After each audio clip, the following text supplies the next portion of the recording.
his perspective. I'm telling you about the truth. No. My man was dicking them down. Okay. So this is one of the most famous games of this era, and one of the most famous games of all time.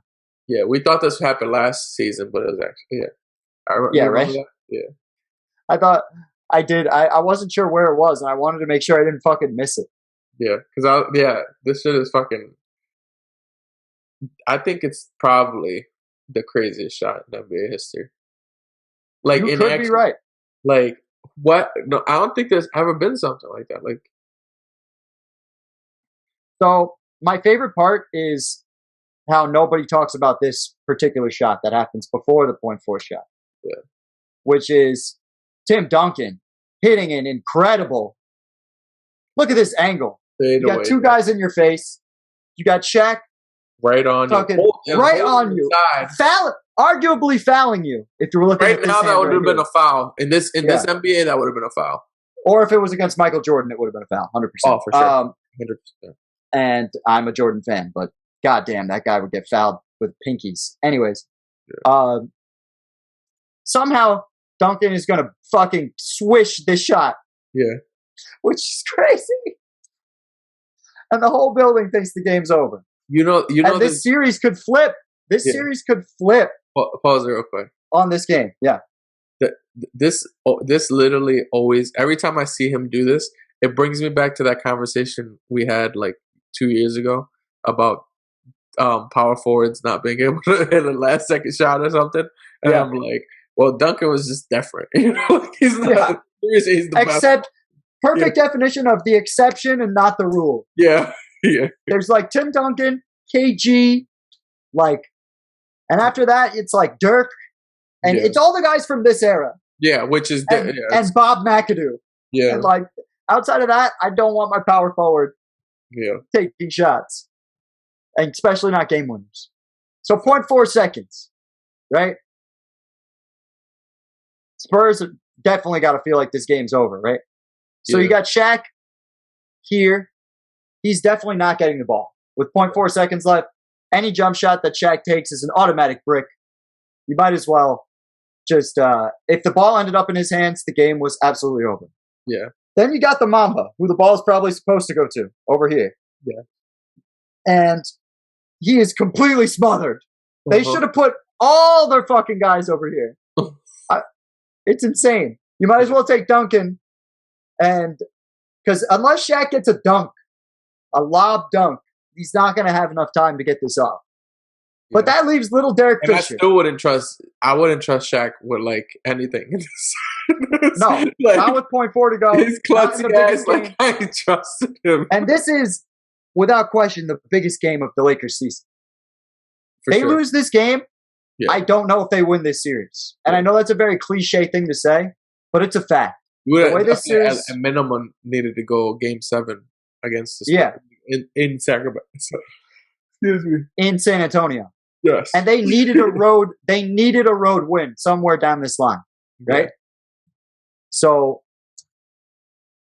gets the shot, and I got to be honest with you, man.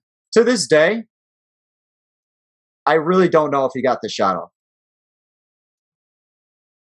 So I'm not positive. I've never been able to get it fast enough where I can click it right when it releases his hands. Yeah. But this doesn't help either because they turn to the basket. Like if they had a wider shot there, it'd be better. And the Spurs fight it. They do. That's why Fisher, if you notice, Derek Fisher just gets his shit and gets the fuck out of there. Yeah.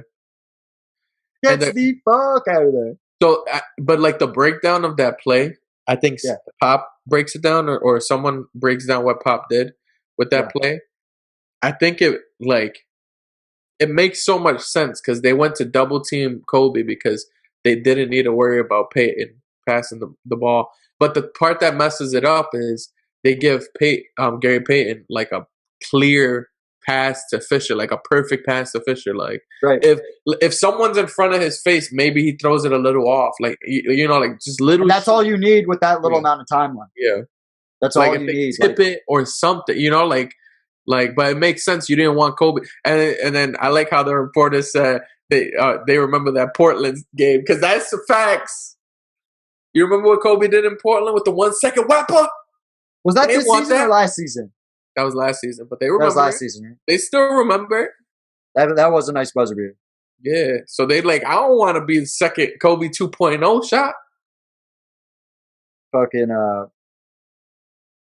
So the LA Times, right? Is it physically possible to catch, turn, and release a basketball in 0.4 of a second?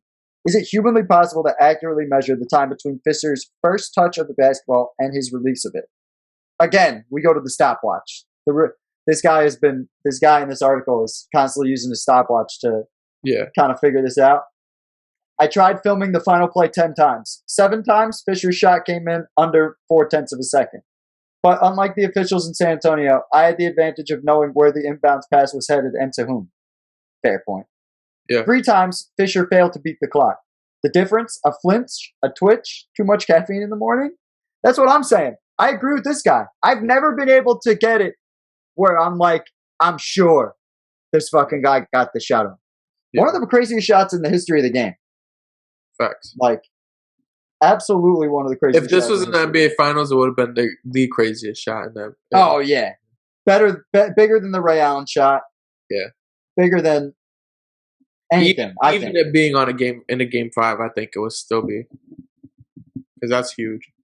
O'Neal's thought on both the Duncan shot and the Fisher shot, quote, one lucky shot deserves another. I love it. So amazing. So now Lakers got all the fucking momentum. Yeah. All of it. All the momentum heading into game. They just won 3 straight games. Yep. While after this team had went on a 17-game win streak, Lakers said, "Nah, whoa.